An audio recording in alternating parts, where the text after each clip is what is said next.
একটা দারুণ গল্প বলছি, মন দিয়ে শোনো।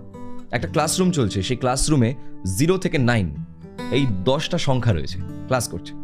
হঠাৎ করে 9 8কে একটা জোরে থাপ্পড় মারলো। 8 জিজ্ঞাসা করলো যে আমাকে থাপ্পড় মারলে কেন? 9 বললো আমি বড় তাই তোকে থাপ্পড় মেরেছি, আমার অধিকার আছে তোকে থাপ্পড় মারার। তো 8 বললো আচ্ছা এরকম ব্যাপার। তো 8 7কে একটা ঘুরিয়ে থাপ্পড় মেরেছে। এভাবে 7 6কে 6, 5কে 5, 4কে 4, 3কে 3, 2কে মেরেছে, 2 1কে মেরেছে। এবার শূন্য কি করেছে, বলছে আমি তো সব থেকে ছোট, তো শূন্য ক্লাসের একটা কোনায় কি গুটি সুটি মেরে চুপচাপ বসে আছে। এবার 1 গেছে শুনতে, শূন্য বলছে যে মারবে তো? 1 বলছে না, একটা কাজ কর, তুই আমার পাশে এসে দাঁড়িয়ে পড়। 1-এর পাশে শূন্য গিয়ে দাঁড়িয়ে পড়ে, দুজন মিলে হয়ে গেছে 10। ক্লাস এখন সব থেকে বড় কে তাহলে? 10। গল্পটা এখানেই, যে আমরা সবসময় ভাবি যে আমার থেকে যে নিচে আছে তাকে গিয়ে আমি একটা থাপ্পড় মারবো, তাকে তো শোষণ করা আমার অধিকার। কিন্তু গল্পটা তো অন্যরকম হতে পারে, তাকে যদি আমি আমার সাথে নিয়ে নিই তাহলে তো আমি আরো বড় হয়ে যাই। Unity is strength.